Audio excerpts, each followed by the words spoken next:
Africa Hall, where leaders of the African continent have gathered today to elect a new leader who is going to take over from the outgoing leader. I had offered myself as a candidate, and over the last few months I've run around the continent, talking to leadership of the continent, canvassing for their votes.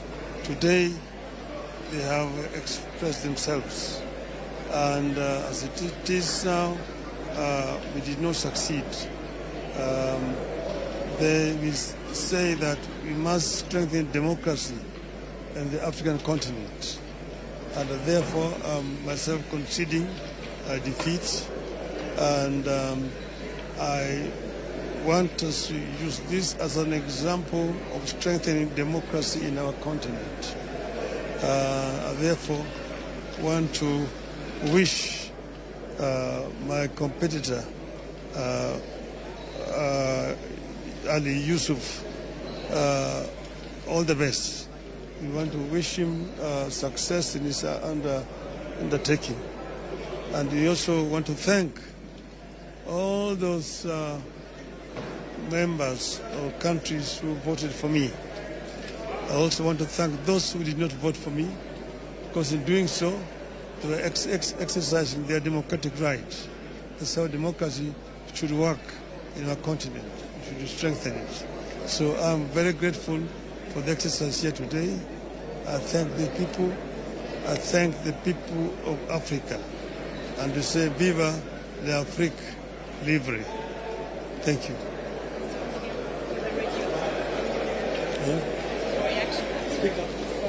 What is your reaction after this defeat at the polls? France International. She's asking what's your reaction? Yes, for the radio. I'm saying that. Yes. Yes, I'm saying that I am happy that members of the African Union gathered here today have exercised their democratic right in the elections. I've spent the last few months running around our continent, talking to leadership and basically marketing my policies for this organization. I have had a very useful experience in our continent. And I see that Africa has a great potential. Africa needs to move forward. We had great plans, but as it were, the elections has been done today, and we did not succeed. Members expressed their democratic rights and voted for Mr. Yusuf. So I'm saying I accept the outcome of the vote and congratulate Mr. Yusuf for his victory today and wish him well in steering this movement forward.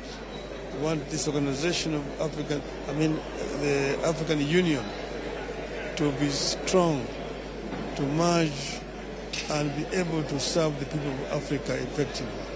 Thank you. Mr. Prime Minister, did the East African community vote for you to a man? I don't know, because as you know, the vote was secret ballot. So you don't know who voted and who voted against you. So I will not say, but I'm sure that most of my friends voted for me. Most of my friends voted for me. And of course, even those who voted for me are also my friends. But probably they thought otherwise. So they exercised their democratic rights. Have you prepared yourself for such an eventuality? Of course, when you go to a contest, there can only be two outcomes. You can win or you can lose. So this is one of them. And therefore, I'm not bitter. I'm very happy, in fact, indeed. And I'm still available to offer services to the continent in any other capacity. Do you think the situation in the DRC might have played a hand? I am not sure. I don't want to speculate. what might have played a hand. But as it is, DRC issue remains a contentious issue. It's something that needs to be fixed as quickly as possible, because the kind of suffering that we are seeing is completely unacceptable. The wanton destruction of property, the killing of innocent people, children, women, and so on, must be stopped by all means. Prime Minister, what's your plan now? Because my plan now is I will go back home, and so many things to do back home. So thank you very much. Thank you. Thank you. Thank you.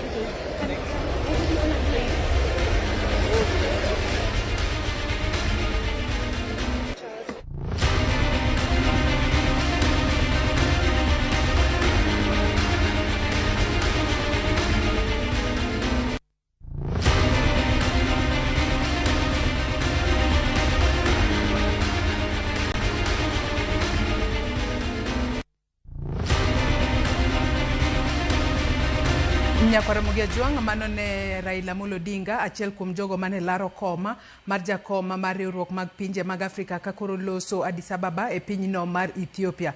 Mana kaka iwinjo kako loso kanyo, Raila Amolo Odinga oyie kod loch kakoro kwayo hawi maber ne Mohamud Ali Yusuf ma pinyno mar Djibouti ma oyiera kaka jakoma manyien mano mar riwruok mag pinje mag Afrika. Raila Amolo Odinga bende ogoyo erokamano ne jotenda pinje mopogore opogore mano wuok oko mar sire lwedo kendo oluto ne ombulu odiochieng' makawuono. Kata kamano, kata obedo no koyudo loch makamano, owacho ni pinje duto kata jotend pinje mag Afrika duto otimo gino miluongo kanyo kod dho ngere ni their democratic right, matende ni giluto ombulu ne jala ma giparo ni biro bedo ka telo ne riwruok mag pinje mag Afrika e yo makare. Nyaka sani bende wacho ni chenro makamano motimore odiochieng' makawuono en mano ma biro bedo kaneno ni oteg wechego mag demokrasia ahinya ahinya to e pinje mag Afrika. En gino makare ahinya kendo kinde mathoth wang'eni ka yiero makamago osetimore, ber ka jatelo wuok oko to kendo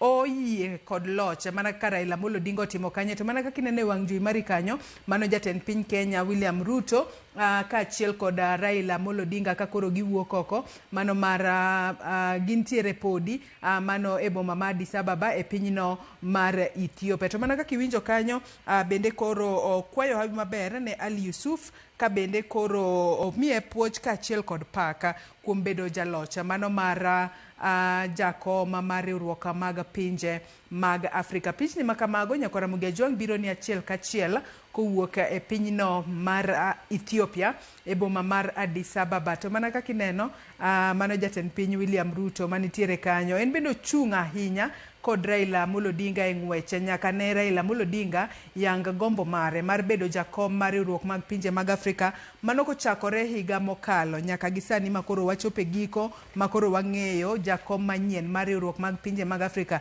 Raila bende wacho ni ne otimo campaigns malach ahinya e pinje mopogore opogore, kata kamano oyie kod duoko ma oyudo odiochieng' makawuono kata duoko ma oyudo odiochieng' makawuono. To mana kaka ineno kanyo, nyalo bedo ni gipangore kanyo mondo gigone pichni moko kanyo mano tok chenro mane otimore odiochieng' makawuono. Puoch kaachiel kod pak ne Raila Amolo Odinga kaluwore ni bende ok nen ng'wech mayot ahinya, nen ng'wech mane nitiere kod ji adek, to anyalo wacho ni ne en ng'wech ma iye tek ahinya.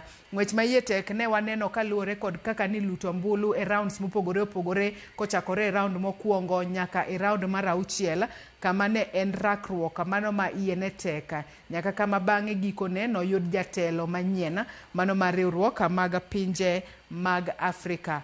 Kata kamano wan bende kaka Ramogi kae watemo matek mar mondo mi wakel ni chenro makamana achiel kachiel kaluwore ni in kaka janeno magwa wang'eni wachni mar AUC wang'ni ne omako chuny jopiny mathoth ahinya, mane momiyo waneno ka ber mar mondo mi wakel ni godo achiel kachiel wamenyne Nyakwaramogi Ajwang' gigo mabende timore Addis Ababa nyaka odiochieng' makawuono makoro wayudo jalocha mabiro bedo katelo ne riwruok mag pinje mag Afrika e thuolo mar higni 4 mabiro. Nyalo bedo ni sani chenro matimore kanyo en mana mar goyo picha nikech ing'eyo ni jopiny moko koyudo thuolo mar goyo picha kod jatend piny kaachiel kod ogai mar ODM to ok ginyal wito chance ma kamano, nyaka gine ni picha omakogi e yo makare. To wawinjane gigo matimore gi sani.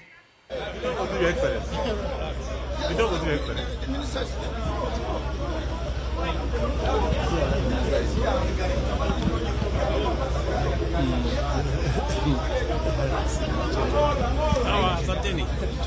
Tutaonana kesho. Haina shida. Thank you. Thank you.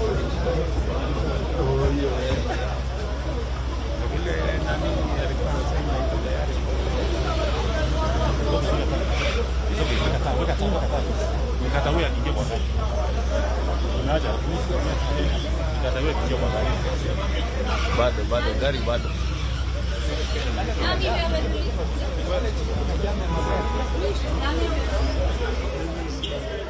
Nyakona mungejong mana kakiwinjo kaka jatend piny William Ruto wacho kanyo tok yiero makamago en wacho ni tutaonana kesho, matiende ni kata kowuok kuom kaka oloso ok ding'e ka gimor gi duoko makamago kata ok gimor kod duoko makamago. Kata kamano wang'e ni odiochieng' makiny makoro singo ni ji biro nenore, seche moko biro bedo ka owuok oko kendo oloso kotudore kod kaka yiero odhi mbele. Mano e boma ma Addis Ababa e pinyno mar Ethiopia odiochieng' makawuono. Kata kamano Raila Amolo Odinga ento kanoloso ento yie loch. Kata kamano inyalo wacho no oyie loch chunye ma iye, kata kamano ok ding'e ni wachang'o.